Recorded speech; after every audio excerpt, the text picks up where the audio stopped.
जय भीम। साथ ही हो, क्या आप जानते हैं जिस भारत में आज संविधान का गर्व किया जाता है, उसी भारत में डॉक्टर अंबेडकर के खिलाफ वह बड़े नेता थे जिनकी एक चाल ने इस देश को सदियों पीछे धकेल दिया। असली गद्दारी जानिए। आज भारत जिस संविधान पर गर्व करता है, जिसकी वजह से हर नागरिक को बराबरी का हक मिला, उस संविधान के निर्माता डॉ भीमराव अंबेडकर ने उस वक्त वह लड़ाई लड़ी थी जब पूरा सिस्टम उनके खिलाफ था। आज हम उनके विचारों की बात करते हैं, लेकिन उस समय उनका विरोध करने वाले कौन थे? वही लोग जिन्होंने डॉक्टर अंबेडकर के सपनों को कुचलने की पूरी कोशिश की। उन्होंने सिर्फ डॉक्टर अंबेडकर का नहीं, बल्कि पूरे भारत के दलित, बहुजन, शोषित समाज का गला घोंटने का काम किया। लेकिन इस कहानी में सबसे बड़ी बात यह है, डॉक्टर अंबेडकर जैसा कोई नहीं था, न होगा। जिस देश में डॉक्टर अंबेडकर जैसा कोई नहीं था, न होगा। अंबेडकर ने संविधान लिखा, उसी देश में उन्हें अपमानित किया गया, मगर उन्होंने कभी हार नहीं मानी। उनकी ताकत थी ज्ञान, तर्क और इंसान। उनका हर कदम, हर फैसला इस देश के लिए था। लेकिन विरोधियों की चालें इस देश को तोड़ने के लिए थी। आज हम उन चेहरों को सामने लाएंगे जो देश की असली प्रगति के दुश्मन थे, और हम दिखाएंगे कैसे डॉक्टर अंबेडकर अकेले पूरी व्यवस्था से लड़ते रहे। यह सिर्फ कहानी नहीं, यह सच्चाई है। डॉक्टर अंबेडकर के खिलाफ सबसे बड़ा और संगठित विरोध उस समय के बड़े नेताओं से ही आया था। नाम लेने में संकोच नहीं होना चाहिए। गांधी, नेहरू और पटेल जैसे नाम जो आज इतिहास में बड़े सम्मान से लिए जाते हैं, उन्होंने डॉक्टर अंबेडकर की राह में सबसे ज्यादा रोड़े अटकाए। सबसे पहले बात करते हैं गांधी की। जब डॉक्टर अंबेडकर ने दलितों के लिए अलग निर्वाचक मंडल की मांग की थी, तो गांधी ने पूना पैक्ट के जरिए उसे कुचल दिया। गांधी ने उपवास रखकर डॉक्टर अंबेडकर पर दबाव बनाया ताकि दलितों को राजनीतिक शक्ति ना मिले। सवाल यह है, अगर गांधी वहां कई सबके हित थे, तो उन्होंने दलितों के अधिकारों पर सौदा क्यों किया? क्यों डॉक्टर अंबेडकर की राजनीतिक आवाज को खत्म करने की कोशिश की गई? दूसरी तरफ नेहरू का रवैया भी कोई अलग नहीं था। जब डॉक्टर अंबेडकर ने हिंदू कोड बिल लाकर महिलाओं को अधिकार देना चाहा, तो नेहरू सरकार ने उसे संसद में पास कराने से रोका। आखिर क्यों डॉक्टर अंबेडकर के आधुनिक भारत बनाने के सपने को बार बार रोका गया? और पटेल, जिनके बारे में कहा जाता है कि वह भारत के लौह पुरुष थे, वह भी डॉक्टर अंबेडकर से कई मुद्दों पर असहमत थे और खुलेआम उनकी आलोचना करते थे। यह वही लोग थे जिन्होंने पर्दे के पीछे डॉक्टर अंबेडकर को नीचा दिखाने में कोई कसर नहीं छोड़ी। लेकिन डॉक्टर अंबेडकर अकेले नहीं झुके। उनके पास न सत्ता थी, न भीड़, बस एक कलम थी, और वही कलम आज भारत की सबसे बड़ी ताकत बन गई। जिस संविधान पर भारत चलता है, उसकी बुनियाद डॉक्टर अंबेडकर ने रखी थी। अगर उस वक्त गांधी, नेहरू, पटेल की राजनीति न होती, तो आज भारत कहीं आगे होता। इतिहास के पन्नों में जो लिखा गया है वह अधूरी कहानी है।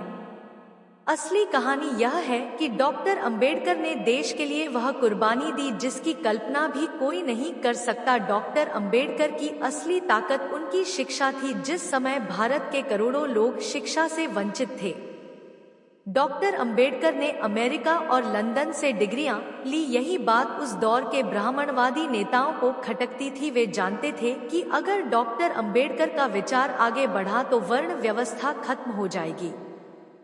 यही कारण था कि संविधान सभा में भी डॉक्टर अंबेडकर को बार बार अपमानित किया गया। लोग उनके कपड़ों पर टिप्पणी करते थे, उनके उच्चारण पर हंसते थे, लेकिन डॉक्टर अंबेडकर ने हर अपमान को अपने आत्मसम्मान में बदल दिया। गांधी, नेहरू, पटेल ने मिलकर उन्हें राजनीतिक तौर पर अलग थलग करने की साजिश रची। जब डॉक्टर अंबेडकर ने अलग दलित आंदोलन शुरू किया, तो उसे देश विरोधी घोषित कर दिया गया।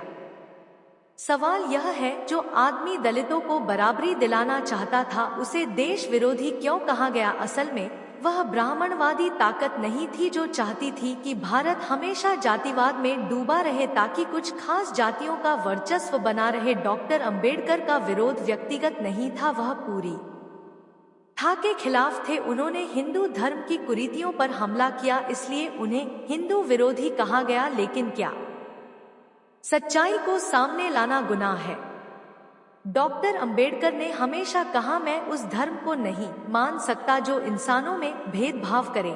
यही वजह थी कि उन्होंने आखिर में बौद्ध धर्म अपनाया ताकि शोषित समाज को आत्मसम्मान मिल सके। उनकी यह यात्रा सिर्फ व्यक्तिगत नहीं थी, यह पूरे समाज की लड़ाई थी। डॉक्टर अंबेडकर का जीवन सिर्फ संघर्ष की कहानी नहीं थी, बल्कि यह कहानी थी उस आदमी की जिसने अकेले पूरी व्यवस्था से लड़ने की हिम्मत दिखाई है। आप सोचिए, जिन लोगों ने भारत की आजादी की बातें की, वही लोग डॉक्टर अंबेडकर की आजादी छीनने में लगे थे। आजादी का मतलब सिर्फ अंग्रेजों से आजादी नहीं था, बल्कि उस जातिगत शोर से भी आजादी थी जो भारत को अंदर से खा रही थी। लेकिन जब डॉक्टर अंबेडकर ने दलितों के लिए बराबरी की मांग रखी, नेहरू और गांधी जैसे बड़े नेता सामने आकर उन्हें रोका, क्या यह वही भारत था जिसके लिए करोड़ों लोगों ने कुर्बानी दी थी? हिंदू कोड बिल इसका सबसे बड़ा उदाहरण है। डॉक्टर अंबेडकर ने जब महिलाओं को समान अधिकार देने की बात की तो संसद में हंगामा हुआ।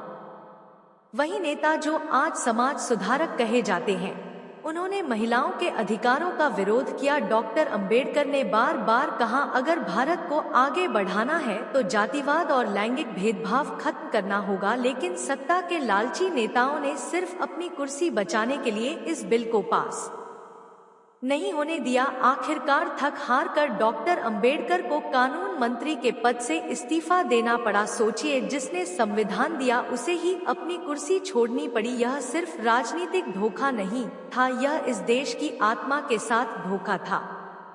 डॉक्टर अंबेडकर के साथ सबसे बड़ा धोखा तब हुआ जब उन्होंने महिलाओं के अधिकारों के लिए हिंदू कोड बिल पेश किया। इस बिल का मकसद था महिलाओं को संपत्ति में बराबर ही विवाह में अधिकार और तलाक का हक देना होगा। लेकिन यही वह जगह थी जहां उनके विरोधियों का असली चेहरा सामने आया। नेहरू सरकार ने बार बार उस बिल को रोका, संसद में चर्चा नहीं होने दी। आखिरकार डॉक्टर अंबेडकर ने इस साजिश को समझा और मंत्री पद से इस्तीफा दे दिया। सोचिए, जिस आदमी ने संविधान लिखा उसे अपने ही देश में महिलाओं के अधिकार दिलाने से रोका गया। नेहरू ने उस वक्त राष्ट्रहित का बहाना बनाया, लेकिन हकीकत यह थी कि ब्राह्मणवादी मानसिकता इस बदलाव से डर गई थी। डॉक्टर अंबेडकर का सपना था एक ऐसा भारत जहां हर औरत को बराबरी का हक मिले, लेकिन सत्ता के भूखे इन नेताओं ने उस सपने को कुचल दिया। फिर भी डॉक्टर अंबेडकर झुके नहीं। उन्होंने कहा था, मैं जला दिया जाऊं तो मंजूर है, पर झुकेंगे नहीं। यही वजह है कि आज भी अगर भारत में माहेर राव को अधिकार मिलते हैं तो उसकी बुनियाद डॉक्टर अंबेडकर की कलम से रखी गई थी। डॉक्टर अंबेडकर के जीवन का सबसे दर्दनाक अध्याय तब शुरू हुआ जब उन्होंने महसूस किया कि हिंदू धर्म में शूद्रों और दलितों के लिए कोई स्थान नहीं है। उन्होंने कहा था, मैं हिंदू के रूप में पैदा हुआ हूँ लेकिन हिंदू के रूप में मरूंगा नहीं। यह बयान सिर्फ शब्द नहीं थे, यह उस यातना की कहानी थी जो उन्होंने पूरी जिंदगी झेली थी। पूना पैक्ट से लेकर हिंदू कोड बिल तक हर जगह उनके खिलाफ साजिशें रची गई। आखिरकार जब उन्हें लगा कि जातिवादी मानसिकता कभी नहीं बदलेगी तो उन्होंने बौद्ध धर्म अपनाने का ऐतिहासिक फैसला लिया। यह सिर्फ धर्म परिवर्तन नहीं था, यह एक क्रांति थी। उन्होंने करोड़ों लोगों को संदेश दिया कि अगर इस समाज में सम्मान नहीं मिलता तो नया रास्ता बनाना पड़ेगा।